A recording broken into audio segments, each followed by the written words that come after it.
both vehicles were the same year, make, model, trim, kilometers under the hood, essentially. I gave that guy $5,000 more money for his truck.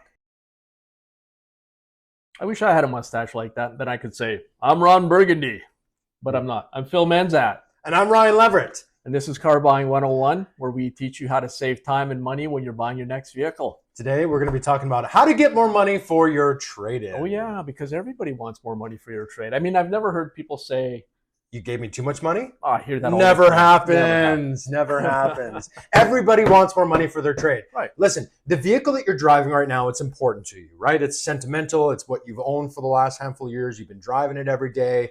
And when you go to trade in that vehicle for a new vehicle, you want to get the most amount of money for that trade-in. Yeah. The vehicle that you're currently driving. You want to get your value out of it. Yep. So we're going to give you a couple tips today on how to get more money for your trade. Yeah. And here's the reality is I've been the person responsible for putting a value on your trade-in for years now. And I'm human. Mm-hmm. And part of human nature is that I'm also gullible. And I'm also inclined to believe my first impressions. Mm-hmm.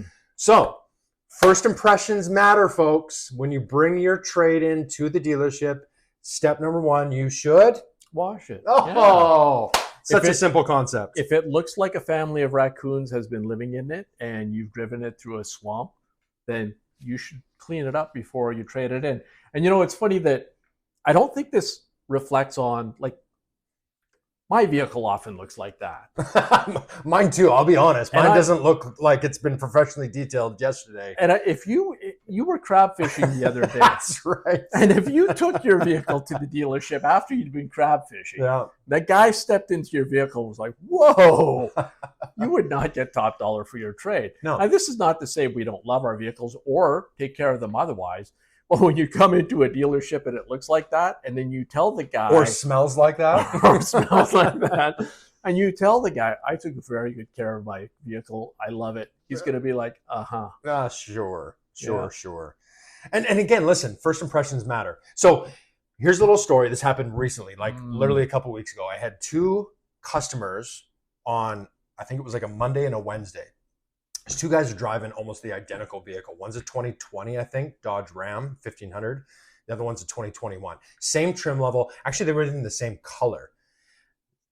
About the same kilometers. Well, one guy had cleaned his vehicle before he came. It was full of gas. He had all of his service records in hand. He had the whole story. He talked actually eloquently about his vehicle. He sold it to me. And he did a good job. And my first impression looking at it was, yeah, looks to be true. Fast forward 2 days, another guy brings almost the identical vehicle, and he literally looked like he had just gone off-roading with it. It was covered and caked in mud, and the interior was just gross. Like there were Fruit Loops on the floor, and there was just stuff everywhere.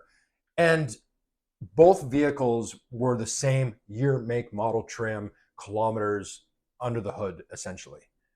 But my first impression on the first car was, yeah, this looks really great. I gave that guy $5,000 more money for his truck than the second guy. Crazy.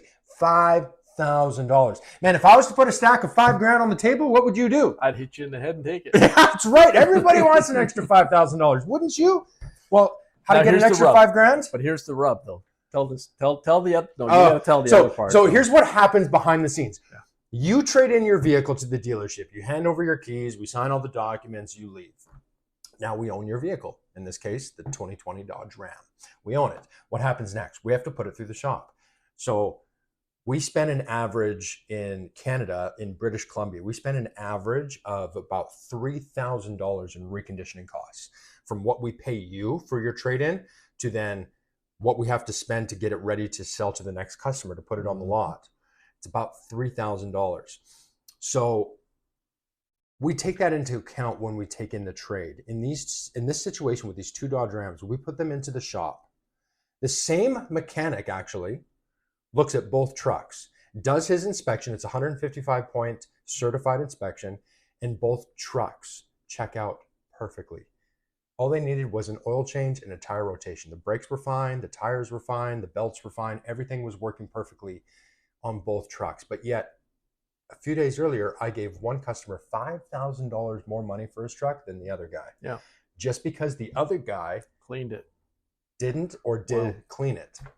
Crazy. But it's not only cleaning it though. You got to be fair. It's like the guy had records. Yes. He had a whole story. He had records. He had the story, Yeah. and you could tell.